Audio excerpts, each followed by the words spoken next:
আপনি কি কখনো ভেবেছেন যে সম্পর্কটাকে আপনি বিশ্বাসঘাতকতা মনে করেছিলেন সেটা আসলে কোনো নারীর কারণে নয়, বরং আপনার নিজের ভেতরের এক অদৃশ্য মানসিক কাঠামোর কারণে ঘটেছে? একটি আদিম প্রবৃত্তি, একটি অবচেতন টান, একটি শক্তি যা আপনি নিজেও পুরোপুরি বুঝতে পারেন না, কিন্তু যা আপনার সিদ্ধান্ত, ভালোবাসা আর ব্যর্থতাকে নীরবে নিয়ন্ত্রণ করে। ঠিক এই অন্ধকার জায়গাটার দিকেই তাকিয়েছিলেন মনোবিজ্ঞানের জনক সিগমন্ড ফ্রয়েড। তিনি এমন এক সত্যের সন্ধান করেছিলেন যা বেশিরভাগ পুরুষ শুনতে চায় না, কিন্তু যা শুনলে সম্পর্কের পুরো মানচিত্রই বদলে যায়। ফ্রয়েড বলেছিলেন, নারীরা শুধু শান্তি খোঁজে না, তারা খোঁজে উত্তেজনা। এই একটি বাক্য আপনার প্রেম, আপনার ভুল আর আপনার ভবিষ্যতের সম্পর্কগুলোকে নতুন চোখে দেখতে বাধ্য করবে। কারণ কোমল হাসি আর আদুরে কথার নিচে লুকিয়ে থাকতে পারে এমন এক প্রাচীন আকর্ষণ যা নিরাপত্তার দিকে নয়, বরং রহস্য, দ্বন্দ্ব আর মানসিক টানের দিকে ছুটে যায়। আর আজকের এই ভিডিওতে আপনি জানতে যাচ্ছেন সেই গোপন মানসিক কাঠামো, যেটা না বুঝলে আপনি যতই ভালো হন, যতই চেষ্টা করেন, শেষ পর্যন্ত কেন অদৃশ্য হয়ে যান।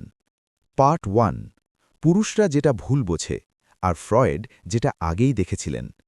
বেশিরভাগ পুরুষ ভাবে, যদি সে ভদ্র হয়, যদি সে সবসময় পাশে থাকে, যদি সে প্রতিশ্রুতি দেয়, নিরাপত্তা দেয়, আবেগ খুলে দেয়, তাহলেই নারী তার প্রতি আরও গভীরভাবে আকৃষ্ট হবে। কিন্তু বাস্তবতা প্রায়ই ঠিক উল্টোটা হয়। আপনি যত বেশি নিজেকে উজাড় করে দেন, সে তত ধীরে সরে যেতে থাকে। আপনি যত ধরতে চান, সে তত ফসকে যেতে থাকে। এটা কাকতল নয়। ফ্রয়েড বলতেন, মানুষের সিদ্ধান্তের বড় অংশ সচেতন মন নেয় না, নেয় অবচেতন। আমরা যা বলি আর যা আমাদের শরীর চায়, এই দুয়ের মাঝে প্রায়ই গভীর ফারাক থাকে। একজন নারী মুখে বলতে পারে, আমি শান্ত, নির্ভরযোগ্য, সবসময় পাশে থাকা একজন পুরুষ চাই। কিন্তু অবচেতন স্তরে তার স্নায়ুতন্ত্র অনেক সময় টানে সেই পুরুষের দিকে যে পুরোপুরি অনুমেয় নয়, যার নিজের জগৎ আছে, যে তার আবেগে ভেঙে যায় না, যে সবকিছু তৎক্ষণাৎ দেয় না। ফ্রয়েড এই দ্বন্দ্বকেই বলেছিলেন মানব মনের লুকানো নাট্যমঞ্চ। অবচেতন মন কিভাবে খেলাটা চালায়? ফ্রয়েড বিশ্বাস করতেন, আমাদের ভেতরে এমন কিছু প্রাচীন মানসিক প্রোগ্রামিং আছে যা সভ্যতার অনেক আগেই তৈরি হয়েছে।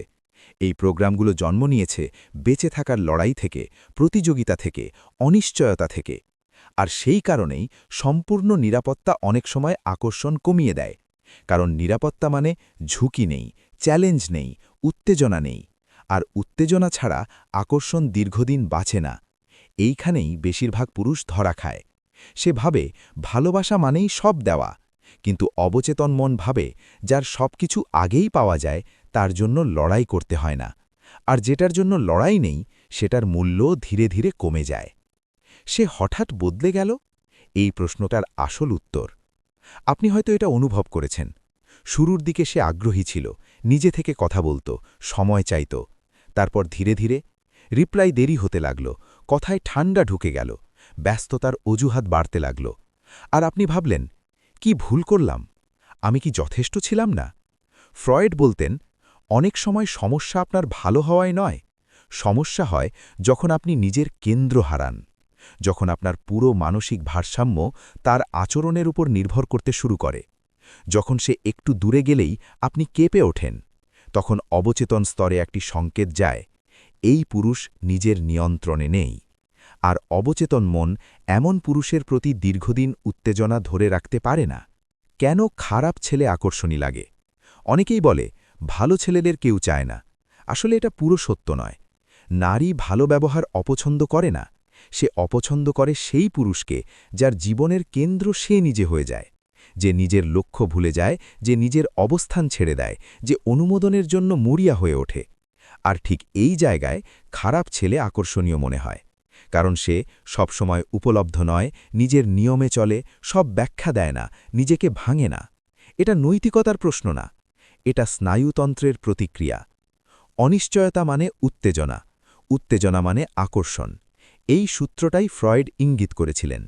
পার্ট 1-এর মূল শিক্ষা। এই প্রথম অংশের একটাই উদ্দেশ্য, আপনাকে বোঝানো যে খেলাটা আপনার বিপক্ষে নয়। আপনি খারাপ বলেই কেউ দূরে যায় না। আপনি যখন নিজের কেন্দ্রের শক্তি হারান, তখন আকর্ষণের ভারসাম্য নষ্ট হয়। আপনি যতই দিন যদি নিজের পথ, লক্ষ্য, আত্মসম্মান হারান, তাহলে আপনি ধীরে ধীরে অদৃশ্য হয়ে যান। পার্ট 2, কেন অনিশ্চয়তা আকর্ষণ বাড়ায়? ফ্রয়েডের বিপজ্জনক আবিষ্কার। ফ্রয়েড মানুষের মনের একটি অস্বস্তিকর সত্য তুলে ধরেছিলেন। মানুষ প্রায়ই শান্তির দিকে নয়, বরং টানে সেই অভিজ্ঞতার দিকে যা তার পুরনো ক্ষতকে জাগিয়ে তোলে। তিনি একে বলেছিলেন রিপিটিশন কম্পালশন, অর্থাৎ এমন ঘটনার পুনরাবৃত্তি যা যুক্তিতে ক্ষতিকর হলেও অবচেতনে পরিচিত, কারণ অবচেতন মন পরিচিত কষ্টকেই নিরাপদ বলে ধরে। এই কারণেই অনেক মানুষ বারবার একই ধরনের সম্পর্কের মধ্যে পড়ে। একই রকম আবেগী নাটক, একই রকম দূরত্ব, একই রকম টানাপড়ন। আপনি ভাবেন, আমি কেন সবসময় এমন কাউকেই পাই যে শেষ পর্যন্ত দূরে সরে যায়? ফ্রয়েড বলতেন, কারণ আপনার অবচেতন সেই প্যাটার্নেই অভ্যস্ত। নারীর আকর্ষণে দ্বন্দ্ব কেন কাজ করে? ফ্রয়েড দেখিয়েছিলেন, নারীর আকাঙ্ক্ষা সবসময় যুক্তিসঙ্গত হয় না। এটা নৈতিক ভাষায় চলে না, এটা সামাজিক শিক্ষা মানে না। এটা চলে প্রবৃত্তির মানচিত্রে। মুখে সে নিরাপত্তা চাইতে পারে, কিন্তু তার স্নায়ুতন্ত্র অনেক সময় সাড়া দেয় এমন পুরুষের দিকে যে পুরোপুরি অনুমেয় নয়, যার নিজের জগৎ আছে, যে তার আবেগে ভেঙে যায় না। কেন অতিরিক্ত ভালো হওয়া বিপজ্জনক হয়? আপনি যদি প্রতিটি মেসেজ সঙ্গে সঙ্গে দেন, নিজের প্ল্যান বাদ দেন, তার মুডে অনুযায়ী চলেন, নিজেকে প্রমাণ করতে থাকেন, তখন অবচেতন স্তরে আপনি পাঠান একটাই সংকেত, আমার জীবনের কেন্দ্র তুমি। আর এখানেই আকর্ষণের ভারসাম্য ভেঙে পড়ে। কারণ আকর্ষণ জন্মায় এমন কারোর প্রতি যার নিজের একটি শক্ত জগৎ আছে, যে নিজেরকে নিয়ে দাঁড়িয়ে আছে। এশিয়ান সমাজে এই দ্বন্দ্ব আরও গভীর কেন? আমাদের সমাজে নারীদের শেখানো হয় সংযমী হতে, পরিবারকে প্রাধান্য দিতে, নিয়ম মানতে। কিন্তু অবচেতন মন এসব নিয়মে চলে না। সেখানে কাজ করে রহস্য, ঝুঁকি, নিয়ন্ত্রণের বাইরে থাকা শক্তি। এই কারণেই তথাকথিত খারাপ ছেলের প্রতি আকর্ষণ মরে না। সে প্রতিনিধিত্ব করে স্বাধীনতা, অপ্রত্যাশিত আচরণ, নিজের নিয়ম। পার্ট 3, আধুনিক পুরুষের বিভ্রান্তি। কেন অতিরিক্ত আবেগ আকর্ষণ নষ্ট করে? আজকের বেশিরভাগ পুরুষকে একটাই কথা শেখানো হয়েছে, সব খুলে বলো, দুর্বলতা দেখানোই শক্তি, সব সময় পাশে থাকো, নিজেকে মানিয়ে নাও। শুনতে সুন্দর, কিন্তু বাস্তবে অনেক সময় এগুলো আকর্ষণ তৈরি করে না, বরং ধীরে ধীরে সেটাকে ক্ষয় করে। ফ্রয়েড বিশ্বাস করতেন, মানুষের আচরণ শুধু নৈতিক শিক্ষা দিয়ে চালিত হয় না, এটা চালিত হয় অবচেতন কাঠামো দিয়ে। আর এখানেই আধুনিক পুরুষ আটকে যাচ্ছে। কেন ঘনিষ্ঠতার পর হঠাৎ দূরত্ব আসে? আপনি হয়তো লক্ষ্য করেছেন, সবচেয়ে গভীর মুহূর্তগুলোর পরই সে হঠাৎ ঠান্ডা হয়ে যায়, মেসেজ কমে যায়, কথায় আগ্রহ থাকে না, দূরত্ব তৈরি হয়। আর আপনি ভাবেন, আমি তো কিছুই ভুল করিনি। ফ্রয়েড বলতেন, অনেক সময় সমস্যা আপনার ভালো হওয়ায় নয়, সমস্যা হয় যখন আপনি নিজের কেন্দ্র হারান, যখন আপনার পুরো মানসিক ভারসাম্য তার আচরণের ওপর নির্ভর করতে শুরু করে। যখন সে একটু দূরে গেলেই আপনি কেঁপে ওঠেন, তখন অবচেতন স্তরে একটি সংকেত যায়, এই পুরুষ নিজের নিয়ন্ত্রণে নেই। আর অবচেতন মন এমন পুরুষের প্রতি দীর্ঘদিন উত্তেজনা ধরে রাখতে পারে না। ভালো ছেলে সিনড্রোম কি? ভালো ছেলে মানে ভদ্র হওয়া নয়, এটা মানে নিজের সীমা না রাখা, সবসময় অনুমোদন খোঁজা, নিজের জীবন ছেড়ে দেওয়া, তার মুডে বাঁচা। এই অবস্থায় আপনি আর লেতা নন, আপনি হয়ে যান অনুমোদন প্রার্থী। আর অনুমোদন আকর্ষণ তৈরি করে না, লেতা করে। লেতা মানে আধিপত্য নয়, লেতা মানে নিজের জীবন পরিচালনা করা। রিয়ালিটি প্রিন্সিপল, ফ্রয়েডের সবচেয়ে কঠিন শিক্ষা। ফ্রয়েড বলেছিলেন, শিশু চলে প্লেজার প্রিন্সিপালে, সে যা চায় সঙ্গে সঙ্গে চায়। কিন্তু পরিণত মানুষ চলে রিয়ালিটি প্রিন্সিপালে, মানে তাৎক্ষণিক আবেগ নিয়ন্ত্রণ করা, নিজের পথে থাকা, প্রতিক্রিয়ার বদলে সিদ্ধান্ত নেওয়া। নারীর অবচেতন মন ঠিক এই বৈশিষ্ট্যটাই খোঁজে। পরীক্ষা কেন আসে? অনেক নারী অজান্তেই পরীক্ষা করে, ঝগড়া তোলে, ঠান্ডা আচরণ করে, হঠাৎ দূরে সরে যায়। অপমান করার জন্য নয়, তার অবচেতন মন জানতে চায়, এই মানুষটা কি নিজের কেন্দ্রে থাকে? আমার আবেগে কি সে ভেঙে পড়বে? আমি দূরে গেলে কি সে ভিক্ষা করবে?